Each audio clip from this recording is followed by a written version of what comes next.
Hi people, welcome to another episode of Field of Play. My name is Ellie and today we are talking about the Ghana Black Stars. Let the calculations begin. When we come back, I'll give you all the details. Kindly remember to subscribe to all our social media platforms at Field of Play GH on YouTube, Instagram and TikTok. We'll be right back.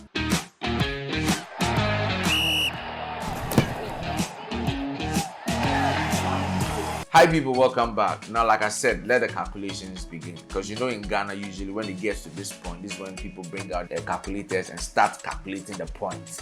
But I'm saying, why do we wait till it gets to this point? No, in every competition and in every tournament, your first game is like your last game. You have to give it all.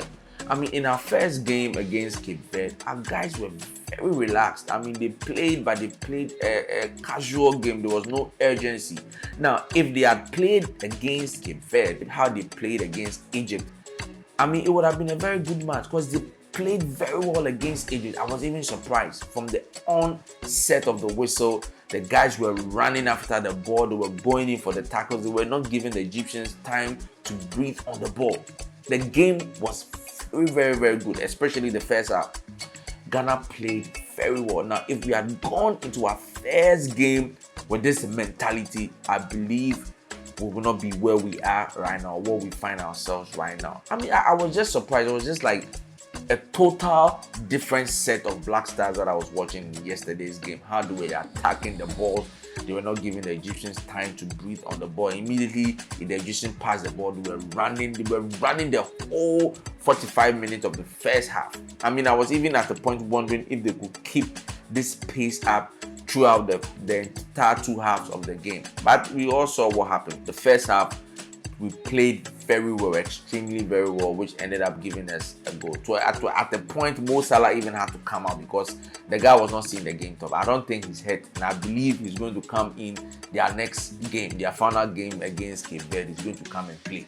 I mean, the guy was actually marked out of the game. He wasn't given any chance on the ball. Our performance yesterday was very good, even though we got a draw. I mean, which I think we did not deserve. I should say do we deserve, because we sort of gave out the goals to Egyptians. They did not really play any serious football, but we give the goals to them on a silver platter. I mean, it's quite unfortunate, and my heart goes out to Kudus, because Kudus played exceptionally well. I mean, in the course of the game, he didn't have much touches on the ball, but the few chances that the guy had, he made very good use of those chances that he created. Asamajan has even been tweeting about it, that look, you don't need too many chances to create, but just a few or a small chance that you get, you show people what you're made of, and that's what Kudus has been doing consistently for the Black Stars, and this won him the Man of the Match award. I mean, that was a very good performance. He was our savior at the end of the day. There have been speculations and prophecies and things going on. I mean, I don't want to go much into details. So very good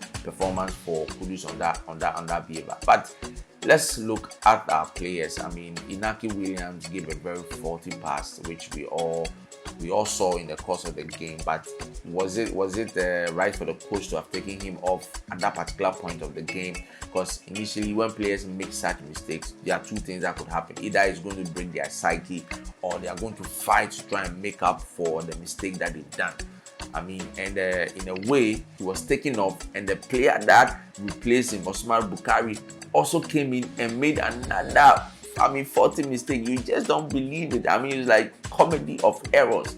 I mean, in football, when you are under pressure, you want to kick the ball into the opponent's half. Why do you take the ball into your goal post? I mean, this was very unfortunate for Osman Bukhari. We know he's a very aggressive player, and the coach Chris Houghton had to take him off. And during the press conference, he was asked why he took off the player, and he said, look, he knows Bukhari is a very energetic player, and sometimes there were a lot of emotions in this particular game, and he took him off because he felt the player was not emotionally ready after that mistake, because you could see the players' readings and demeanor. And sometimes I know supporters and fans will talk a lot about this and why the coach had to take him out.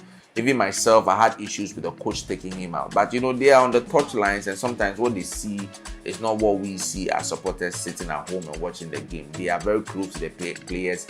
they can see their reactions, they can see their facial reactions, they can see the signs on their face. And even at the point when Bukhari had the ball, how he was pushing forward, it wasn't his usual play. So the coach maybe felt it was the right thing to do by taking him off. But I personally think at this point you should have probably taken Jordan Ayew off and pushed Osman Bukhari to the left-hand side of the attack, and then bring in Pencil to come and support, because at this point we needed people with a lot of energy to go for it. But Jordan has been exceptional in this talent. People have been criticizing Jordan, but his style of play and what he does for the Ghana Black Stars, I mean, there's a reason why every coach that comes uses him. He plays almost 90 minutes or 85 minutes at almost every point in the game. And one thing I noticed about him was very difficult for people to depossess him off the ball.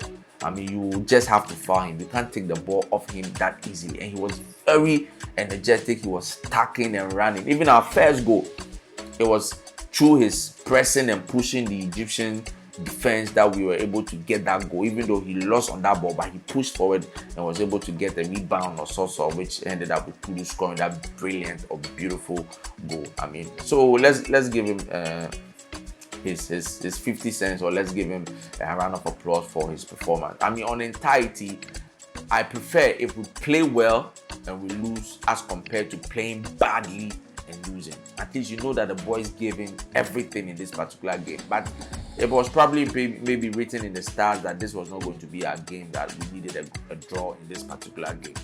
So I'm asking myself, what are our chances of moving forward? People are bringing out their calculators to calculate, So let's look at, in terms of stats, what it says. So far, Cape Verde has 3 points, Egypt has 2 points, Ghana and Mozambique have 1 point each. And in their next couple of games, our final games, it's going to be do or die. I mean, but the chances of Ghana qualifying and the chances of the various teams qualifying are all out. This is stats.